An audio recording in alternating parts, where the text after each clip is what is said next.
liste de la Cour constitutionnelle. Et maintenant, il est candidat. Voilà que ce qu'on craignait est en train d'arriver au grand jour.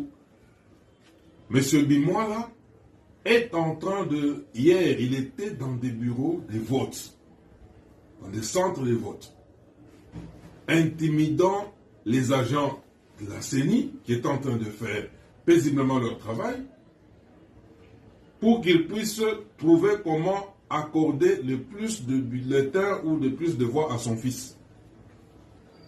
Alors qu'un membre de la plénière ne peut pas se déplacer sans ordre de mission. Et il était allé faire quoi dans les bureaux? On l'a vu dans plusieurs bureaux. Et avec les véhicules de la CENI. Et j'aimerais signer que pendant la campagne, on a vu son fils battre campagne avec un véhicule de la CENI. C'est des choses qui ne sont pas acceptables. Autant nous avons combattu avec la dernière énergie, M. Mbouemboulunda, et nous l'avons mis dehors, et on ne peut pas accepter de laisser passer sous silence ce genre de comportement qui risque d'entacher inutilement l'image de la CENI. Alors, nous exigeons qu'une enquête soit ouverte et que les responsabilités soient établies. Parce qu'on ne peut pas accepter que quelqu'un soit jugé parti. Ce n'est pas que les voix qui sont en train de chercher à engager par des voix détournées nous inquiètent, non. Notre score nous met en confiance. Mais c'est ce genre de pratique-là, parce que nous sommes liés, nous sommes attachés aux valeurs. On ne peut pas accepter que des gens qui ont un tel comportement puissent continuer à siéger, et ça risque de s'institutionnaliser dans la CENI. On verra des gens jugés partis, en train de se porter candidat, et puis en train de se pavaner dans les bureaux pour chercher à racoler les voix de toutes sortes. Donc ça, on doit y mettre fin. Nous demandons au président de la CENI d'ouvrir une enquête. On doit savoir, M. Kadima, son fils est-il agent de la CENI ou pas? Et de Bimola. Son fils est-il agent de la CENI, oui ou non? Et lui-même en se déplaçant pour aller faire la ronde des bureaux, intimidant les agents. Et dans son sillage, il y a même des machines qui ont été trouvées dans certains véhicules. Ça, c'est des choses qu'on ne peut pas accepter. On ne peut pas accepter ce genre de choses. On l'a vu à minuit dans un bureau de vote. À 7 heures, en train de faire quoi? Alors, il y a une dame qui est également membre de la plénière, dont le fils Kevin est candidat, et cette dame aussi a emboîté pas M. Bimola, parce qu'elle a continué, elle a dû aussi entreprendre la même chose dans certains bureaux pour chercher à glaner des voix pour son fils. Ça, c'est des choses que nous dénonçons avec la dernière énergie. Monsieur le Président Denis Kadima, nous adressons à vous personnellement.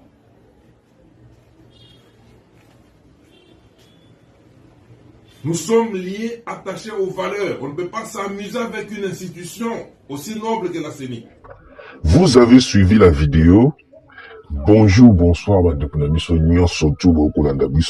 merci parce que beaucoup commentaires quand on a une émission, beaucoup partagé, tout le monde a vraiment réaction.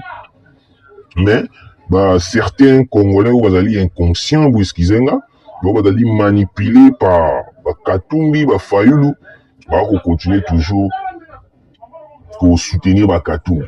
Mais biso étant que na mboka to continuer toujours na combat na biso où ils allaient à défendre patrie, pour défendre mokonzi mboka, pour défendre peu intérêt à mboka.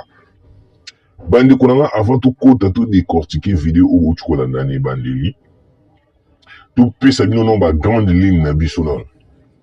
Wazalendo abeti lisusu M23 kusakanati. Matanga na Rwanda kusakanati. Matanga na Rwanda bandeko nanga matanga grave. Ba famille kuzongeli lisusu kolela lisusu. Frappe aérienne ya ba drone déjà en place. Et commis déjà en place. Tolingi siko auto frapper. Mais avant de frapper, secret moussus na bombi nan, parce que vous pouvez singa moi conseil moi un peu trop te ndeko na biso de père et de mère ko ba secret na sututé talaka ba Rwanda pe ba komi ko kalingala. côté wana to se réserver to bombi nano. Mais bandeko na nga toza na dossier mosusu Prince Penge to traiter dossier na awa. Et puis arrestation de maman Marie une fois de plus, il y a tout fois qui est prison. Au moins il y a tout wana ma Denise ayokelaki mwa mawa. Ma Denise abumeli ye moto, malgré tout kofinga finga ki ba bêtise tout. Tokeli ye mawa. Maman Denise ayokelaki ye mawa par rapport ye pas azali maman azali mwasi ayokeli ye mawa ba pesi ye ba conseil etiki.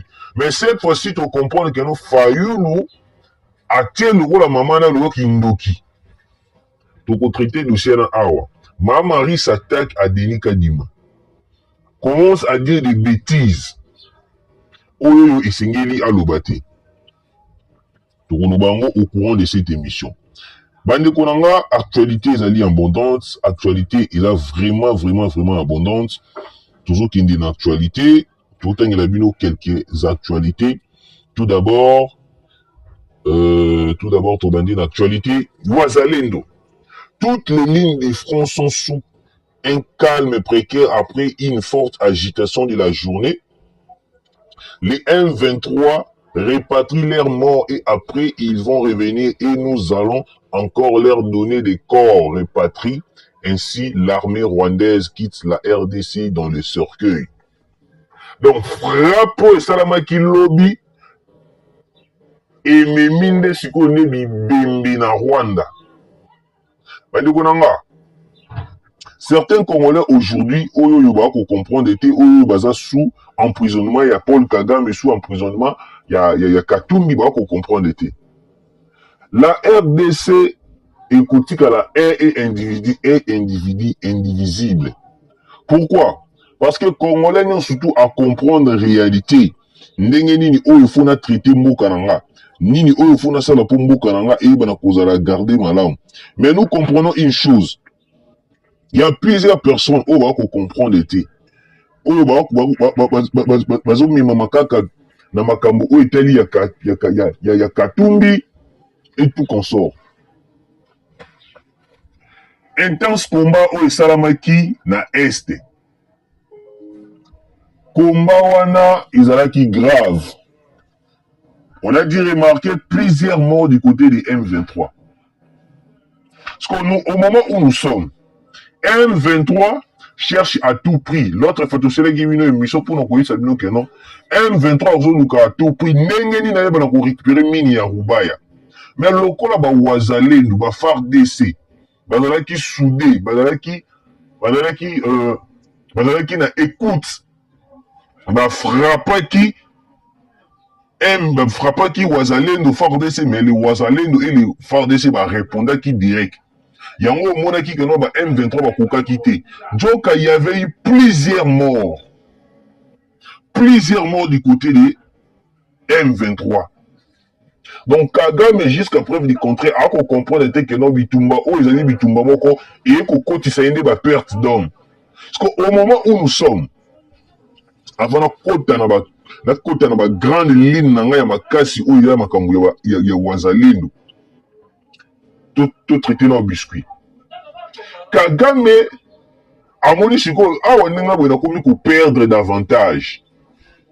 Parce que soutien avec la communauté internationale est comme qu'il est en vain. Mais la personne en question qui est Kagame a lui non, awa nenga boina soli ko perdre combat. Et puis plus grave encore c'est quoi?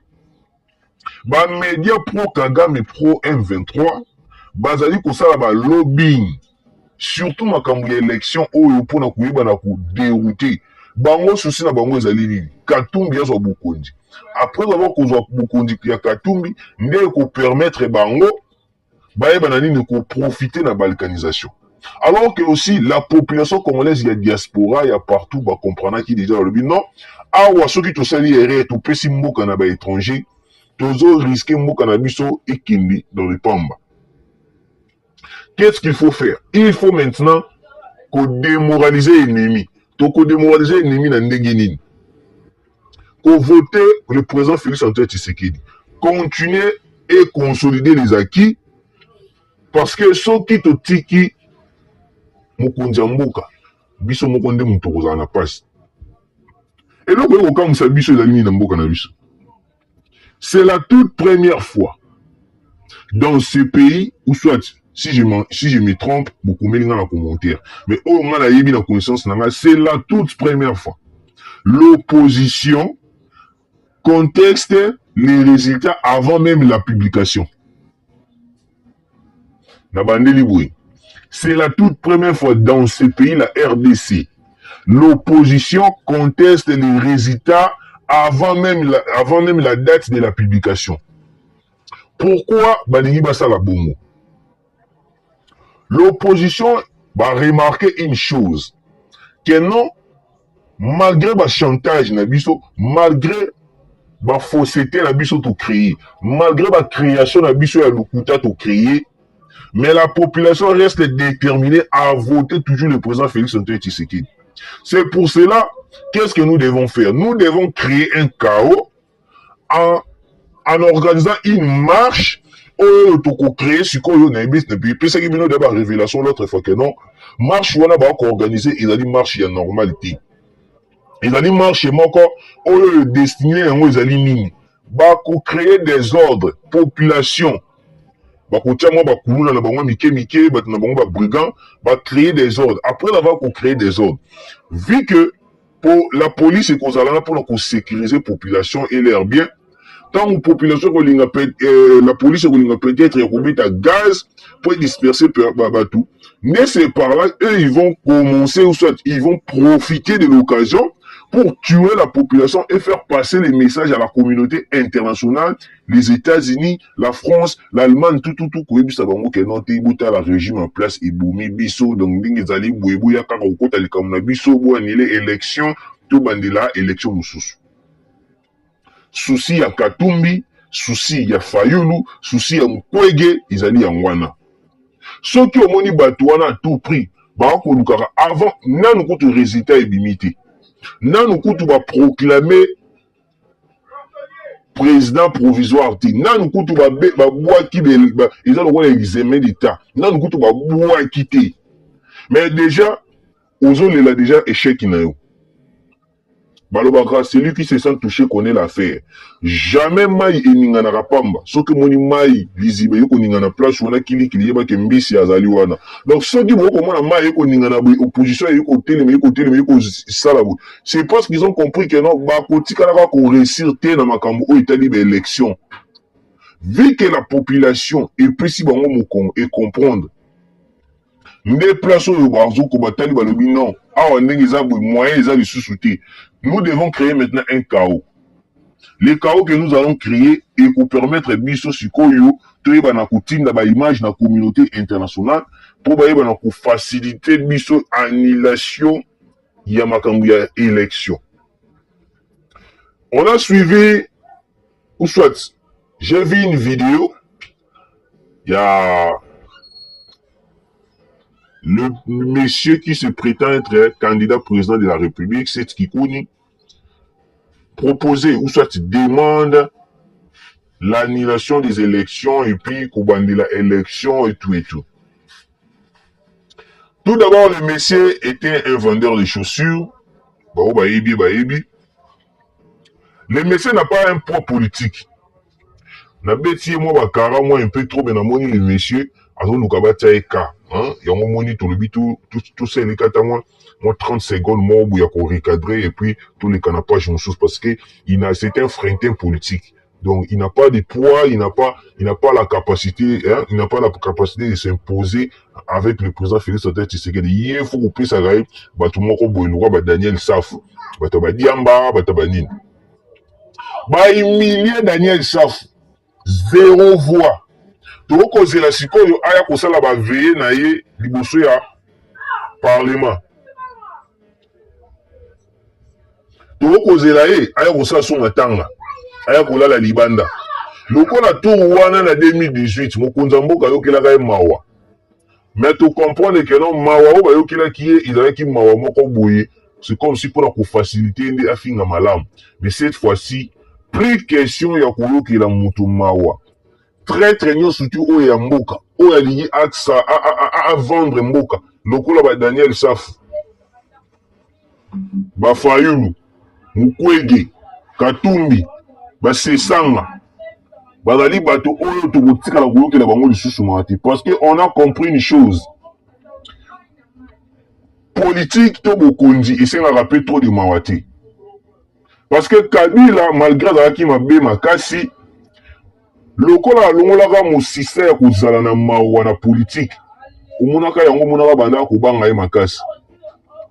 Mais arrivé à mokonzi ya mboka Félix Antoine Tshisekedi lokola apesi bango liberté d'expression, apesi bango démocratie, apesi bango nyonso tobosala oyo bolingi osala, c'est comme si bango bakomi komona yango libertinage. C'est pour cela mokonzi ya mboka alobaki ke non ndenge na kotala bino na misu bino bokomona lokola nazali yuma, mais na régime ya 18 ans ezalaki olobi boye basali boye, olobi boye basali boye, olobi boye basali boye. Mais biso tokokende na tendance wana te, mais tokoregle bakonti ya bato oyo balingi bateka nde mboka. Bato oyo baza na souci ya koteka mboka biso nde tokosan charge na bango.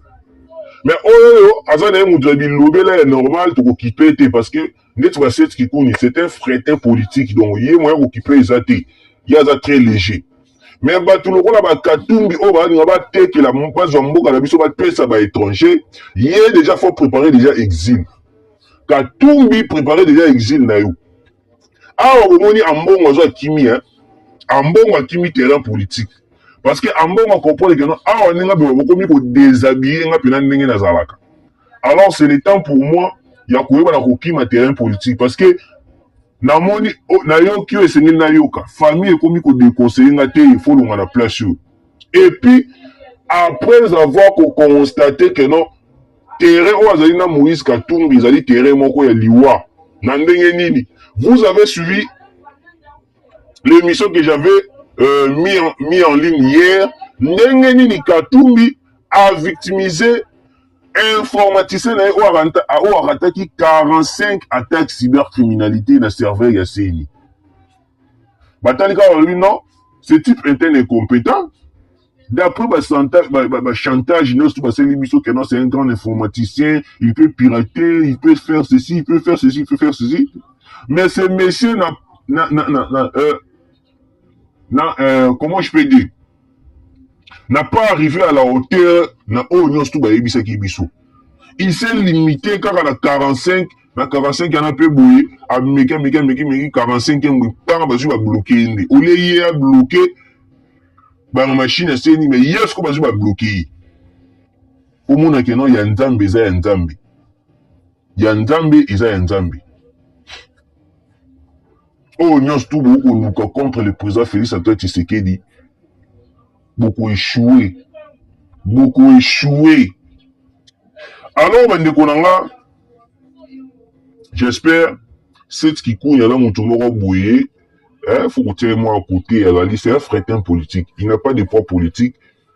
Il faut que nous ayons bon sanon vie na bon sanon nous makambuna non moi sinabana et puis accueillir un terrain politique pour pour chercher un peu quelqu'un parce qu'il n'a pas la matière politique avant non qu'on tous les canaux dossier parce que aoya ko boumela biso émission. Prince Peng fait des déclarations. Prince Peng a lobby que non Nathan Yalabino ba propos ya Prince Peng. Prince Peng a lobby boui.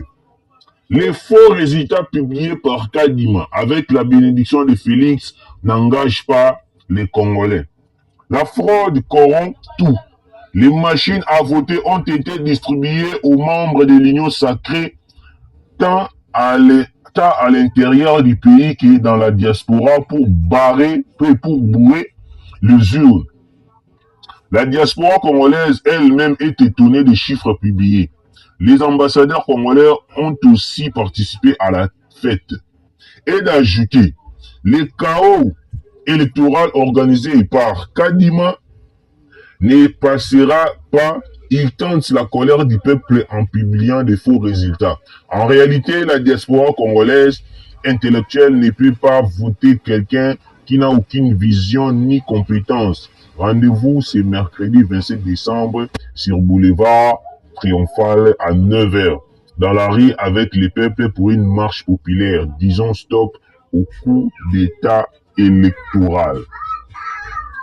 Au moins, point c'est Peng. po sepenge azana ba trouble moko mental. Azana ba trouble moko mental. Alors qu'on comprenne que non, nous sommes dans un pays démocratique. Oyo babilo mususu akoloba iko bimisele lokola kizengi likola oluka mutu moko boy ozo comprendre makambu bien te. Donc tozoyeba te. Alobi Kadima a publié ba fausse résultat. Eloko eko kamusa biso ezani. La CENI et les résultats de la CENI et les résultats de la CENCO, opposition est lignée en outil. Alors que l'opposition, qui a dit que non, les résultats où les résultats de CENCO, mais la CENCO prétend avoir des résultats fiables. Mais l'opposition est lignée en outil. Parce que maintenant, on se pose la question. Résultats ligne opposition plutôt, ils ont s'attendre à publier les ballons. Fayou le président, tu veux éviter. Katumbi président, tu veux éviter. Mukwege président, tu veux éviter. Matata pour le président, tu veux éviter. Vendeur de chaussures, c'est ce qui connaît le président, tu veux éviter. Nous comprenons que non, l'opposition aujourd'hui n'a plus leur place dans ce pays. Opposition, il y a comme opposition moko ya pété, comme opposition moko léger, opposition moko corrompu, opposition moko ba komi kotala mingi ba intérêt personnel. Pourquoi ils cherchent à tout prix ya koyeba na kozwa mbongo, ya koyeba na ko gagner pouvoir? Aujourd'hui, les opposants ba komi na soifé à pouvoir, non na soifé à diriger la population congolaise. Au lieu beaucoup na soifé il y a qu'à battre la Congo, il y a qu'à protéger Congo, il y a qu'à faire avancer Congo. Mais beaucoup mis en soifé à pouvoir. Pourquoi? Il y a un budget colossal qui a été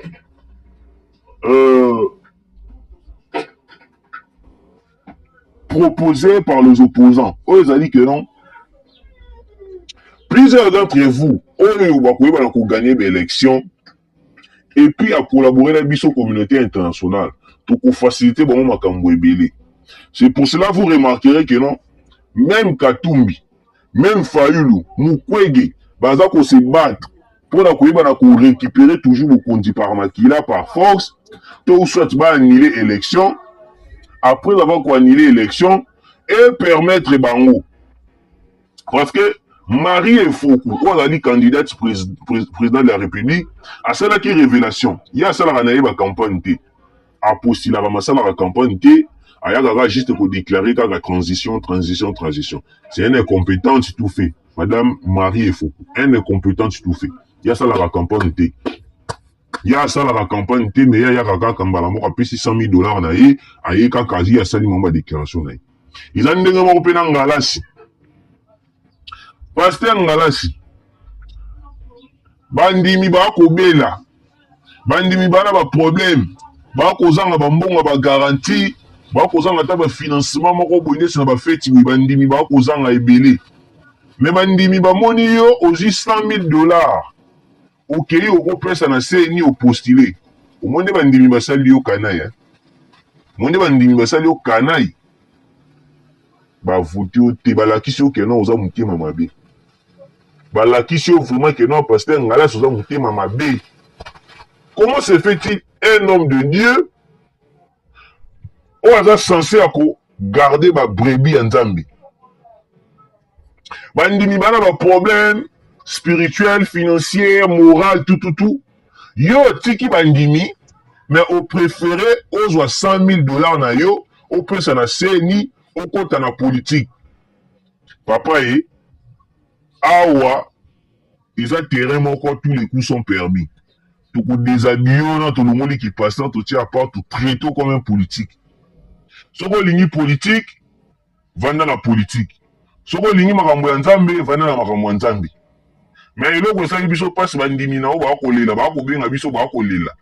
Ba bindenga ni pasteur na biso Ngalasi awa, église kuna de silemi ko tonga te. Tozana ba problème ya makasi na église biso bandimi. toza na ba problème ba misusu bako bingana bango na ba parler oya pa pasteur ba ko baka nzamba ko sunga mais pasteur akebimisa $100,000 aketia kuna poser pour proposer candidature bandimi pe batela bino lokola pasteur asali biso kanai biso pe photo sali kanai choc électoral chez pasteur Ngalas wa ba be bango choc électoral alinga sa crise ko sa crise te zalaka wana tozana bino 5 ans lisusu une fois de plus tozana bino Prince Penge aza moto moko oyo faut komema ye na CNPP parce que akokomprendre ye makambo te ya omoni ndeko na ngai émission nasalaki l'autre fois ndeko moko akomi nga na commentaire abi kolandaka Prince Penge te kokipe ye te donc Prince Penge ye aza la problème moko manto plutôt totika ye nono Wazalendo, l'effet de jeunes patriotes continue à brûler depuis hier sur le M23. Plusieurs cités reconquises, y compris Karouba, dans le Massissi. Les RDF M23 a violé les cessez-le-feu et maintenant ils perdent les cités qui étaient sous leur emprise, soit tous derrière les jeunes patriotes qui sont les Wazalendo.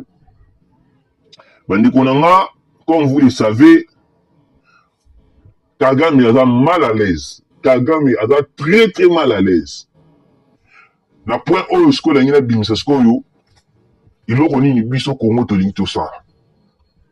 Ils ont un secret militaire, te bandikonanga oyo peut-être bino bokobule ko secret militaire moko bonde ko linga lobate. Bande konanga, to se préparer déjà pour nous frapper. Lokola to se préparer pour nous frapper. To kolinga eloko moko te e bana kozonga biso lisusu sima. Au moment où je vous parle, plusieurs hélicoptères autosalaki émission lobby na des avions de chasse déjà et atterrir déjà na mabili à Goma. Plusieurs 6 hélicoptères na des avions de combat wana et atterrir déjà na Goma. On est à la source sûre au bapesi biso. Au moment où nous sommes prêts maintenant à frapper le Rwanda. Maintenant, qu'est-ce que nous allons faire? Nous allons utiliser quelques stratégies militaires pour faciliter biso frapper directement le Rwanda. Mais la stratégie wana mwana loba yango te déjà te parce qu'ils ont un secret militaire. Wana to bombi yango. Mais sachez que non, d'ici déjà début janvier, nous allons frapper fortement le Rwanda. Mais et là vous ça la biso pas ces années. Tout ça là qui déjà message awa bande ko biso bozala Rwanda beaucoup mana ba commentaire beaucoup mi pété bombi ma père qui gagne bombi ma Rwanda to éviter ceux qui bozo bima to bo vandikak parce que après l'attaque il y aura des morts parce que la guerre tout ça on a mort et puis tout on a survie bon on va survivre bokiti boye na RDC mais bah on va survivre té to pessimino paix à votre âme. Parce que le président Félix Antoine Tshisekedi, d'après nos sources Otoyokaki, d'après nos sources sur notre la présidence ou ABC Biso à l'Obi Kenon, déjà à partir il y a le 2 janvier, entre les 2 ou les 3 janvier, Nabada Tchonami Bale, Mokonzambo, Kako vendre sa parlement, tous les 2 chambres à parlement. Mabe Koti. Mokonzambo a revendu sa 2 chambres à parlement. Donc la guerre vient d'être déclarée. Mokonzambo a revendu sa 2 chambres à parlement en janvier. Loba, peut-être, Mokonzambo a changé d'idée, il y a pas date. Mais ce qu'on nous a confirmé, il y a un audio. Ndenge nini makambo eko leka mena po eko tila bino ba audio na parce que isana ba bino ko na kati ya ba secret moko profond mo eto tila bino ezati pour surtout tili bino ba Rwandais ba ko tala chaîne na biso ba ko za idéologie. Alors Bande konanga. Janvier déjà 2 chambres ya parlement yoko vanda. Biliaki Kagame bikoki. Biliaki Rwanda bikoki. Janvier 2 chambres ya parlement yoko vanda pour décréter guerre contre le Rwanda. La Persiko a changé de camp. Plus question ya koloba lisusu ke non te dozo beta bote. Cette fois-ci, nous irons directement attaquer. Toloba na biso lisusu te. Oh non, sous toloba ki de tolobi. La communauté internationale ba moni. La communauté internationale ba yoki. Les États-Unis ba moni ba senti nyonsu to tindi ba rapport nyonsu. Maintenant, nous sommes au moment où nous voulons maintenant attaquer directement. Pour attaquer directement le Rwanda, décréter la guerre, il faut qu'il y ait 2 chambres de parlement avant dans mon Konzamboka à signer la bango. Ah, ce qu'on pas décréter guerre, boy tant, bah si février, ma kambosi libo. Comment on a si comme Konzamboka a comme kolata tenue militaire. Bande konanga au boza ko vivre na Rwanda. C'est le moment, il y a encore du temps. Il y a encore du temps. Bino ba oyo bomoni ke non te tokoloka na biso te tokovanda na biso kaka na Rwanda tondimi na biso tokufa etali bino nga na ye kolekisa kaka message ya koloba ke non déjà na janvier mokonzi ya mboka akodécréter guerre contre le Rwanda. J'espère que tu as beau comprendre. To traiter kaka moi quelques secondes dossier moko fayu le siliki Fayulu Madidi asiliki. Alors, soki Moïse Katumbi a meki ko slogan nga ya vérité des îles, ba ko traduire la justice. Eh, Nzambe. Moko ba aventure na to. Comment ça va aventure moko? Fayulu, tu éviter Fayulu mbongo campagne sili. Allez na mbongo te, siko ya komi ko boule, ke na te na mbongo na mutu ya Katumbi. Sans blague. Katumbi Fayulu va prendre moi sérieux. Fayulu sans blague va prendre moi sérieux. Alors bi soki la Katumbi ameki ko slogan na yake na vérité des îles. Imam yele la justice.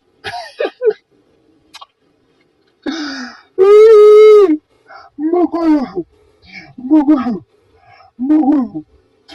Vous voyez à quel point les opposants politiques y a mboka na biso ba ko komisa biso biseka.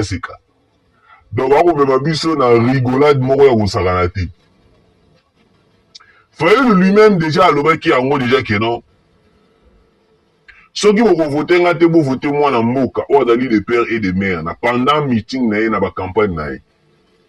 Déjà de ce côté tu comprenais que déjà que non Fayulu na Katumbi courant est pour les canissous sautés. Alors, excusez. Alors aujourd'hui, pour la déclaration à Boué, c'est comme si ça brûle entre Katumbi et Fayulu. Et les 2 étrangers, au Waromi Kouwele là-bas, slogan. Parce que au côté de la lobby il faut pas proclamer le cas président de la République. Au côté de la lobby slogan a une vérité des îles, à me toucher à voter. Bah, comme ça, la théâtre politique. Vous voyez? Vous comprenez maintenant que non, les opposants, la biso, bah, comme ça, la théâtre politique. Alors que la population a besoin, il y a avancement, il y a consolider, bah, qui, mais bah, on va continuer comme ça, dans le théâtre politique. Bah, comme ça, dans le théâtre politique. C'est pourquoi, bah, ndekonanga, bah, toi, là, dès que tu as commencé à bah, on a mis sur la biso, boué, ils ont mal pour te comprendre, bah, on est bah, où azali. Merci, na bah, oyo, vous votez qui ngobila te gentini ngobila butika ki pena bongo mais merci na ba oyo vous votez Daniel Safouté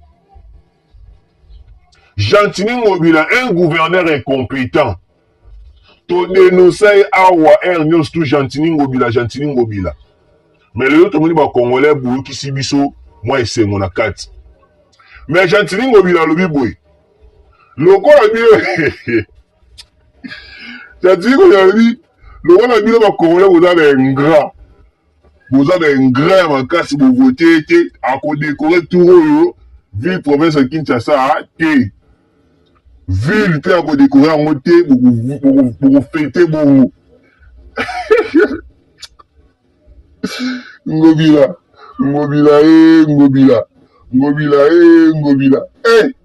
oyo tosalaka dekolaka RDC tokomona nyonso ngobila alobi lokola bovote te ya to oyo akodécorer na ye ville te bokofete bongo na sali te bokofete bongo ndenge bokofete ngobila bon topesi kaka au revoir bai ngobila tokokutana ta mbala nsima bandeko na nga mpo tosilisa awa Christopher Ngoyi, éminente membre de la société civile de la RDC et candidat député provincial à Barumbu, décrit le comportement favoritisme de deux membres de la CENI dans les gars de leurs enfants candidats Kevin Boulamba et Robi Mwala.